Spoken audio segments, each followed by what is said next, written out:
একটা সরল প্রশ্ন, ইডি সিবিআইয়ের আর কত মাস লাগবে এই চার্জশিট দিতে? সবাই তো একে একে বেরিয়ে যাচ্ছে। যোগ্যদের চাকরিটা দিলে, ন্যায্য চাকরিটা, তাহলে যে অযোগ্যদের থেকে কোটি কোটি টাকা তার দলের নেতামন্ত্রীরা নিয়েছেন সেই টাকাটা তো তারা চাইবে। আপনি যদি বলেন আমি জানি না, তাহলে আমি বলবো যে আপনার ওই পদে থাকবেন না, আপনি দয়া করে পদটা ছেড়ে দিন। আপনার দলেরই গুণধর বিধায়ক, তিনি যে কায়দায় জনগণের ট্যাক্স লুট করছেন, সেই টাকাটার মধ্যে দোলা সেনের হিসাব মেনে, তত্ত্ব মেনে 75-25 ভাগ কালীঘাট পেয়ে গেছে কিনা আমি জানি না। দাদা, পার্থ চট্টোপাধ্যায়ের যে বান্ধবীর ফ্ল্যাট থেকে ভুরি ভুরি টাকা উদ্ধার হয়েছিল, ওই বান্ধবী তিনি স্বীকার করেছেন যে সেই টাকা পার্থ চট্টোপাধ্যায়ের, যিনি এখন জেলবন্দি রয়েছেন, যিনি রাজ্যের প্রাক্তন শিক্ষামন্ত্রী। হ্যাঁ, আমি বলছি যে এখন ওকে এটা করতে হবে। তৃণমূল সরকার তো শুধু জঙ্গিবাদকে প্রশ্রয় দেয় না, তৃণমূল সরকার দুর্নীতিবাদকেও প্রশ্রয় দেয়। বালু চুরি, গরু চুরি, আলু পটল ঝিঙের মতো চাকরি বিক্রি, এগুলো করেছে। অর্পিতার ঘরের থেকে 100 কোটি টাকার কাছাকাছি খাটের তলার থেকে পাওয়া গেছে। সেই টাকা যে পার্থর, আইন তো আপনার কথাই শুনবেন, আইন কাগজ জানে।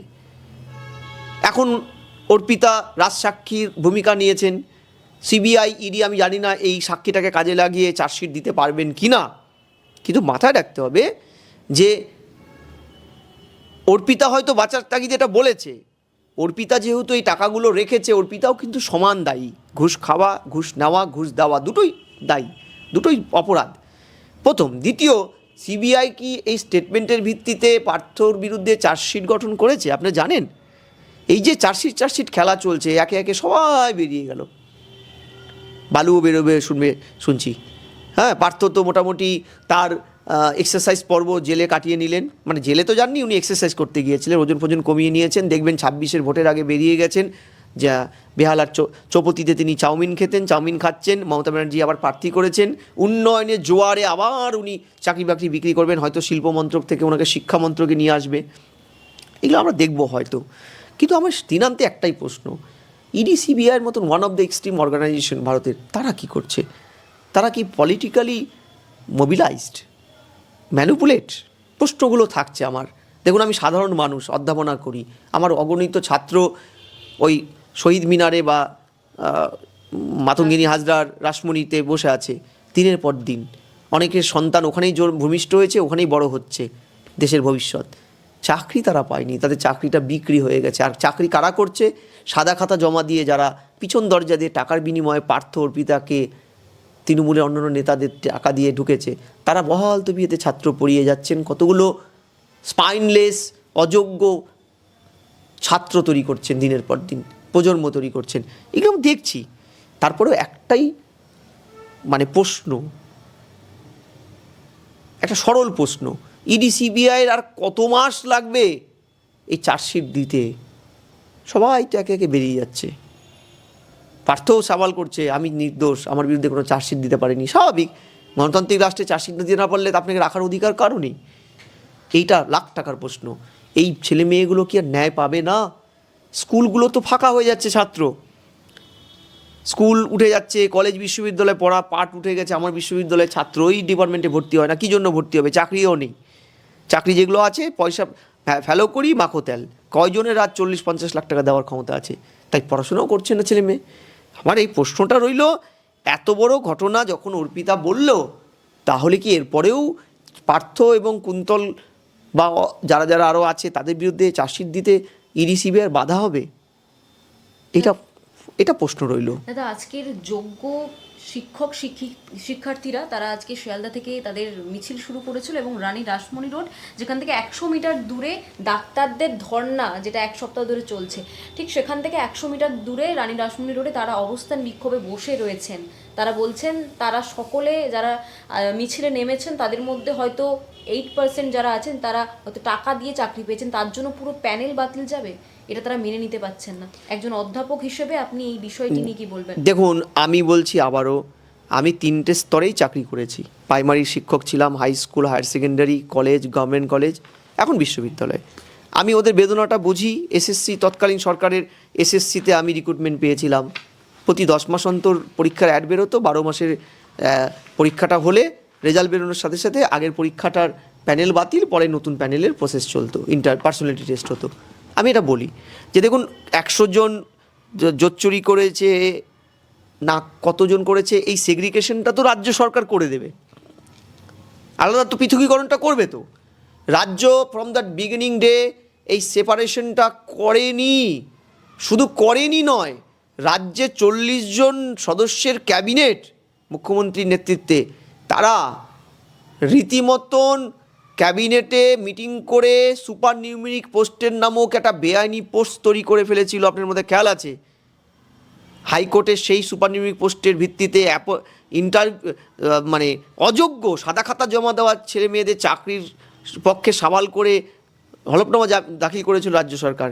হাইকোর্ট স্টে অর্ডার দিয়ে বলেছিল অযোগ্যদের জন্য এত কান্না, যোগ্যরা যে বসে আছে মুখ্যমন্ত্রীর কান্না পায় না।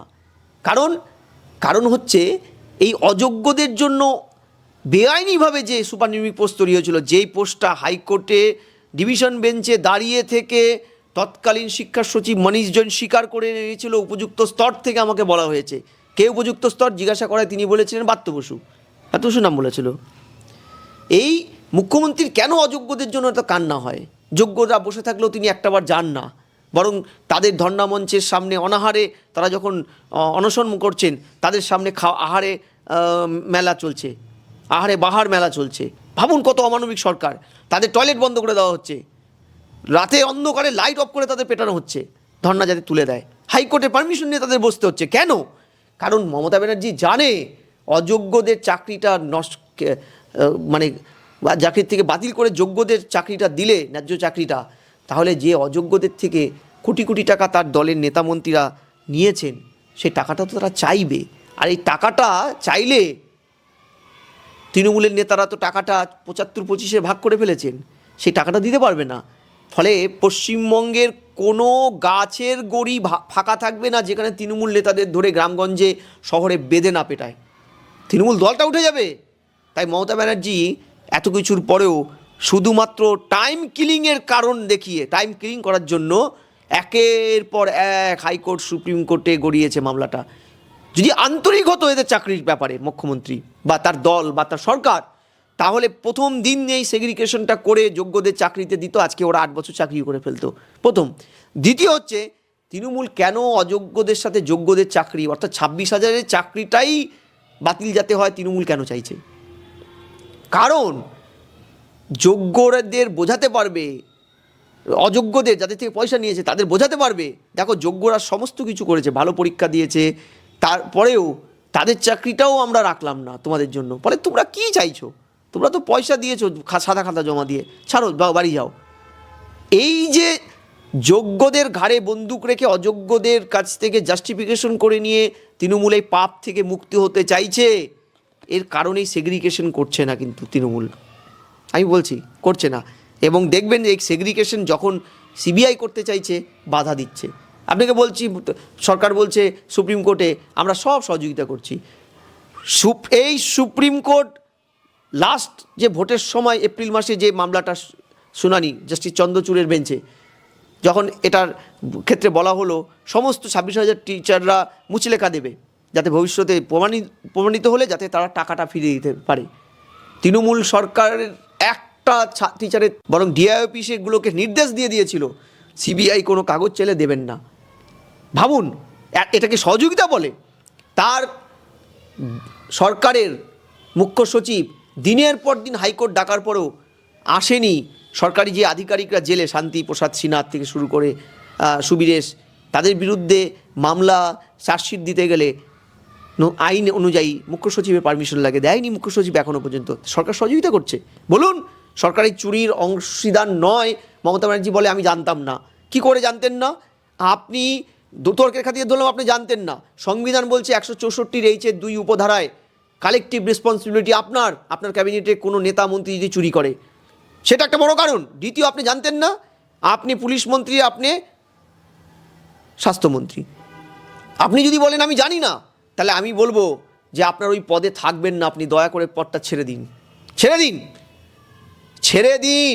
বুদ্ধদেব ভট্টাচার্য রিজ কাণ্ডের পরে আপনি বুদ্ধদেব বাবুর এবং তৎকালীন পুলিশ সুপার প্রসূনবাবুর রেজিগনেশন চেয়েছিলেন, ধর্ণা দিয়েছিলেন। আজকে আপনার সরকারে আপনি যদি এই কথাগুলো বলেন ডিলাইং মুডে যে আমি জানি না, তাহলে তো আপনি সংবিধানকে ভায়োলেট করছেন। আপনি সংবিধানকে শুধু নয়, মানুষের যে দাবি দাওয়ার প্রশ্নে আপনি তাদেরকে ডিপ্রাইভ করছেন, বঞ্চিত করছেন, তাদের চাকরি চুরি যারা করেছে এই চোর জোচ্চোরগুলোর পাশে দাঁড়াচ্ছেন। এটা কি রাজধর্ম? এটা রাজধর্ম নয়, রাজধর্ম নয়। আমি কেন্দ্র সরকারকেও সমালোচনা করছি যে কেন্দ্রের একটা যে সরকার, যাদের প্রতি কো-ফেডারাল স্ট্রাকচারে তাদেরও জনগণের প্রতি একটা দায় আছে, তাদের ভূমিকা কি?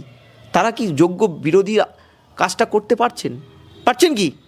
সোনো পাউডার মেখে তাদের নেতারা চ্যানেলে প্রোগ্রাম করেন, দিল্লির থেকে হেডমাস্টার আসলে একটু জেগে ওঠেন, তারপরে চলে গেলেই ঘুমিয়ে পড়েন। এইটা তো একটা বিরোধীর দায়িত্ব হতে পারে না। ফলে বিরোধীদের এই ব্যাংক্রাফটেড পরিস্থিতিও মমতার সরকারের এই দুর্নীতি, পুকুর চুরির জন্য দায়ী বলে আমি মনে করি। এবং আরেকটা কথা শেষ বলে দিচ্ছি যে দেখুন, 22,000-26,000 চাকরি যাবে না সে তো সময় বলবে। যোগ্য করা অযোগ্য করা, এই সেগ্রিগেশনটা যদি দ্রুত না করা যায়, আগামী শুনানি যেটা হয়তো সম্ভবত 7ই জানুয়ারি, আপনি একজনেরও চাকরি বাঁচাতে পারবেন না। মিলিয়ে নিন। সুপ্রিম কোর্টের বিচারপতি সঞ্জীব খান্না কিন্তু ওই আভাসটা দিয়ে রেখেছে, তার হাতে কোনো অস্ত্র নেই। এটা ঠিক, আইন বলে হাজার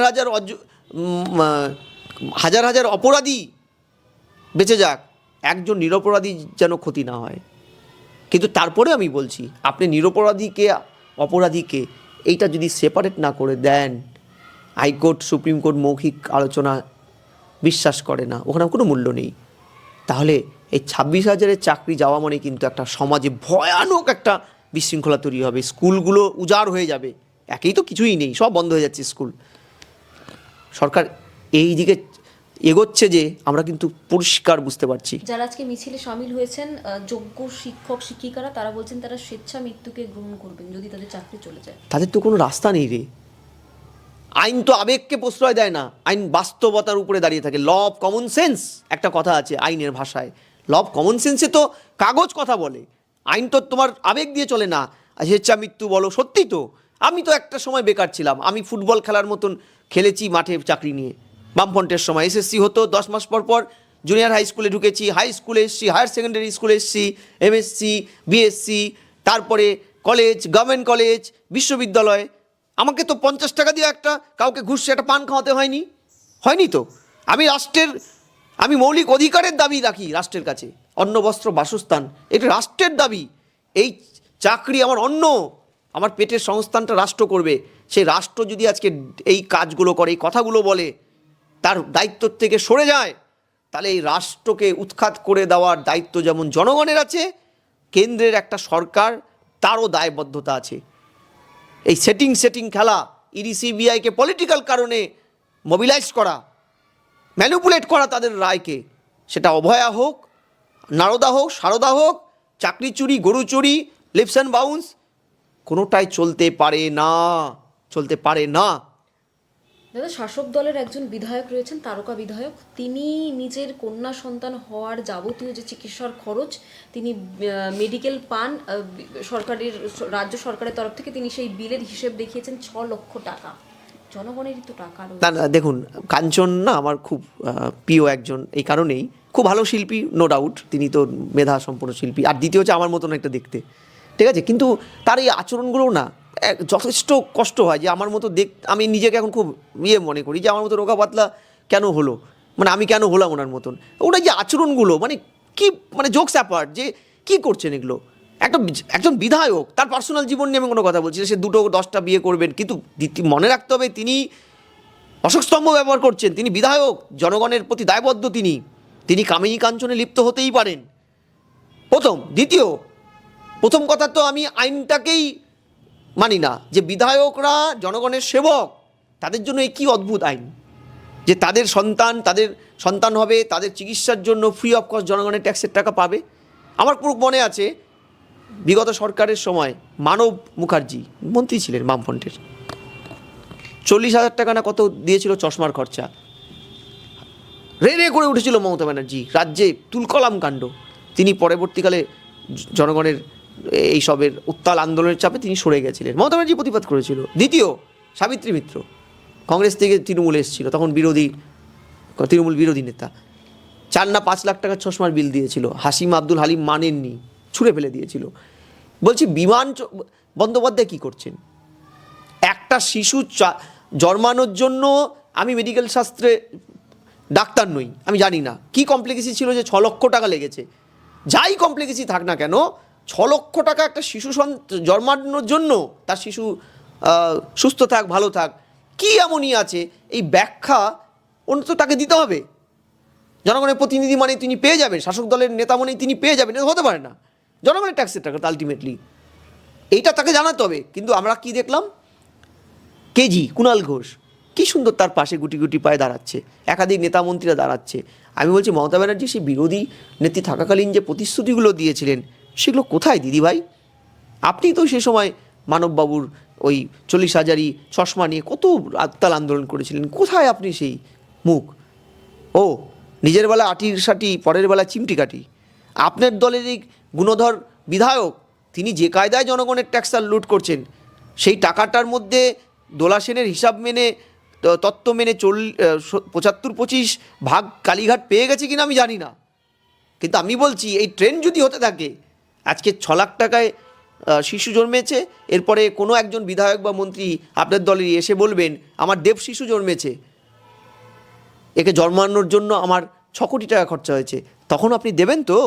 নাকি তখন বাধা দেবেন? না তখনও সেই নিঃশব্দে আপনি টাকাটা পেড করবেন? জনগণের ট্যাক্সের টাকা তো, নিজের মতন করে স্যালারি বাড়িয়ে নেওয়া যায়, ঠিক আছে, 90 গুণ, 100 গুণ, 150 গুণ বাড়িয়ে নেওয়া যায় যখন খুশি। জনগণ চাইলে পরেই আপনি তাকে কুকুর বলে সম্বোধন করেন, ঘেউ ঘেউ করছে বলেন। জনগণের বেলা, আপনার কর্মচারীদের বেলায়, সরকারি কর্মচারী যাদের দ্বারা আপনার সরকারের এই নাম উজ্জ্বল হচ্ছে, বিভিন্ন কন্যাশ্রী, এই শ্রী ওই শ্রী, এই সরকারি কর্মচারীরা আপনাকে করে দিচ্ছে, তাদের দিয়ে চাইলে আপনি এত করেন কেন, প্রতিবাদ করেন কেন? কেন আপনার এত গায়ে জ্বালা ধরে? প্রশ্নটা আপনার চ্যানেলের মাধ্যমে আমার রইল। বাংলা হান্টের আরও খবর দেখতে নজর রাখুন। বাংলা খবর মানেই বাংলা হান্ট।